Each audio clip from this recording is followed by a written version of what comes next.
단계적 일상 회복, 이른바 위드 코로나. 우리나라도 다음 달부터 시작할 예정입니다. 우리보다 먼저 위드 코로나를 시행하고 있는 각 나라 상황을 두바이와 방콕, 베를린을 연결해 차례로 알아보겠습니다. 네, 먼저 두바이 우수경 특파원, 백신 접종을 가장 빨리 한 나라 이스라엘 상황부터 알아보죠. 4차 유행에도 강력한 추가 접종 시행으로 대응해 왔는데 최근에 방역 조치를 더 완화하기로 했죠. 네, 이스라엘은 최근 면역 증명서인 그린패스 적용 대상을 축소하기로 했습니다. 최소한의 방역 조치였던 그린패스마저도 완화한다는 겁니다. 이스라엘은 지난달 초 하루 신규 확진자 수가 10,000명을 넘는 등 4차 유행을 맞았습니다. 하지만 봉쇄나 이동 제한 없이 백신 접종에 더욱 속도를 냈습니다. 부스터샷을 12살 이상으로 확대했고 그 결과 40%에 가까운 국민이 3차 접종을 마쳤습니다. 확진자 수는 빠르게 감소하고 있습니다. 하루 신규 확진자 수는 1,000명대로 줄었는데 중증 환자 수도 30% 이상 감소했습니다. 네, 그리고 우 특파원이 있는 아랍에미리트, 지금 이제 엑스포가 열리고 있는데 그곳 상황은 어떻습니까?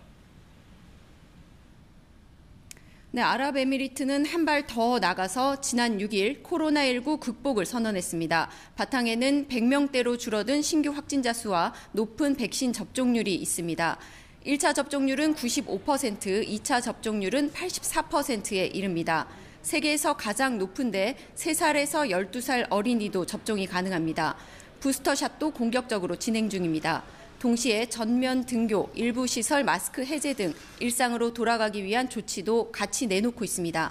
두바이 엑스포 현장은 세계 각지에서 몰려든 사람들로 매일 북적이는데요.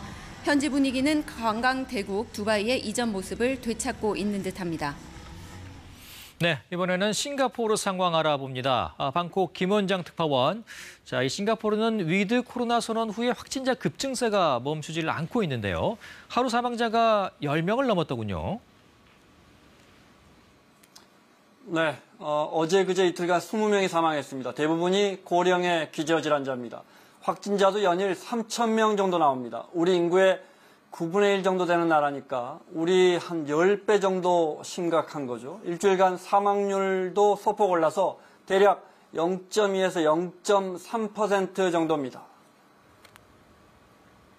네, 그럼에도 불구하고 오늘부터 더 강력한 이 위드 코로나 정책을 내놨다고요?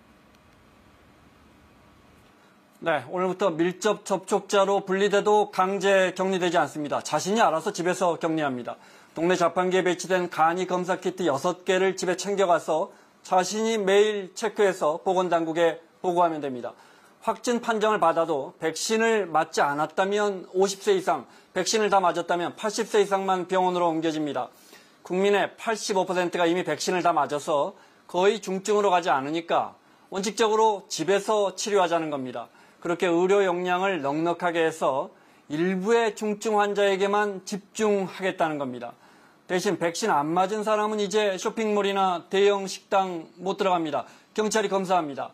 싱가포르 정부는 코로나와 함께 사는 새로운 시대 뉴 노멀까지 최소 석 달은 걸릴 거라고 했습니다. In a safe and careful manner, with no one left behind to fend for themselves, and with as few casualties as possible along the way.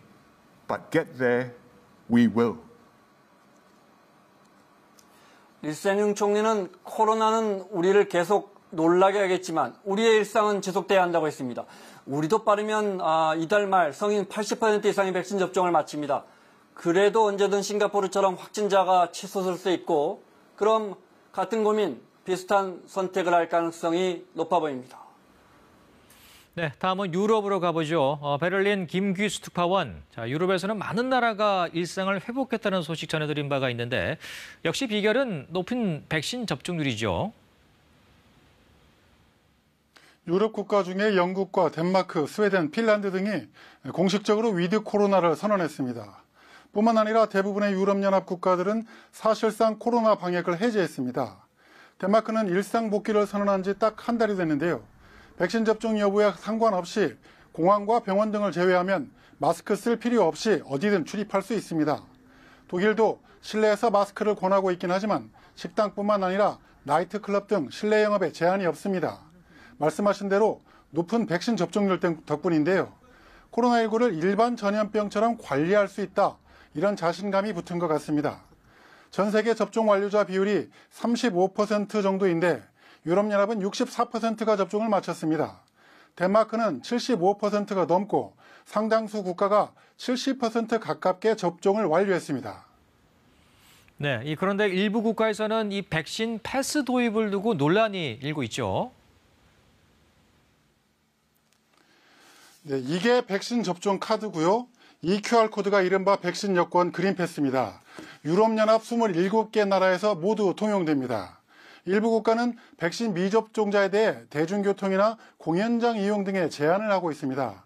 이탈리아는 15일부터 모든 일터에 그린패스를 의무화하기로 했는데요. 이를 어기면 무임금 정직 처분까지 하겠다는 겁니다. 지난 9일 이에 반발한 시위대 수천 명이 과격 시위를 벌이기도 했습니다. 지난달 프랑스에서도 참가자 10만 명이 넘는 대규모 시위가 벌어지기도 했습니다. 절대 다수의 일상 회복과 소수의 기본권 침해 사이에서 균형을 잡기가 쉬워 보이진 않습니다. 네, 지금까지 현지를 연결해 앞서 위드 코로나를 시행하고 있는 나라들 상황 알아봤습니다.